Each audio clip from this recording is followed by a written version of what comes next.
अवसर दिया।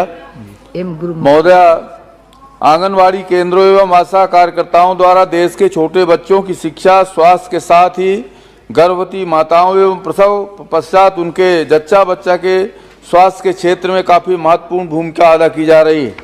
विशेष रूप से कोविड में के महाविकराल समय में जिस तरह से आंगनवाड़ी केंद्रों में कार्यरत आंगनवाड़ी कार्यकर्ताओं, सहायिकाओं तथा आशा कर्मियों ने अपनी जान जो इसके संबंध में वीडियो को पूरा देखिएगा। हम उम्मीद करेंगे वीडियो को जितना सके आप लाइक कीजिएगा। आप लाइक करते अच्छा लगता है में डालकर कोविड से बचाव के प्रति जागरूकता फैलाने, कोविड प्रभावित रोगियों के घरों तक दवाइयां बांटने, उन्हें अस्पताल तक पहुंचाने में सहायता करने एवं वैक्सीनेशन में अतुलनीय कार्य किया है। इन कार्यों के दौरान इनमें से कई कोविड के प्रभाव में आकर काल कलवित हुई, शहीद भी हुई हैं।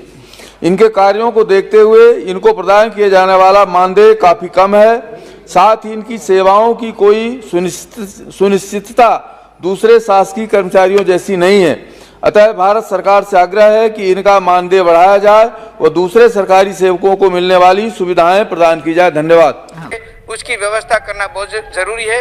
मानदेय बहुत कम भी है और उनको स्थायी करने की आवश्यकता इस समय लगती है, क्योंकि वो यह कम मानदेय में इसलिए जो नौकरी करती है कि कम से कम यह मैं स्थायी रूप से यहाँ हो जाऊंगी और मेरे परिवार का पालन पोषण कर सकूंगी।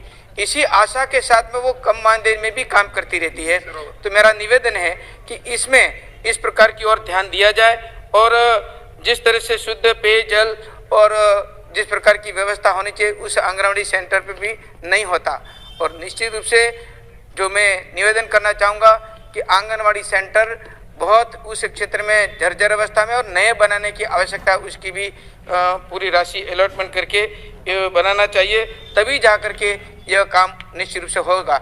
और अधिकतर चयन प्रक्रिया में ये होता है जहाँ राजनीति के दबाव, जैसे साल भर और 1.5 साल 2 साल तक ये प्रक्रिया चलती रहे तो उस आंगनवाड़ी सेंटर चलता कैसे होगा।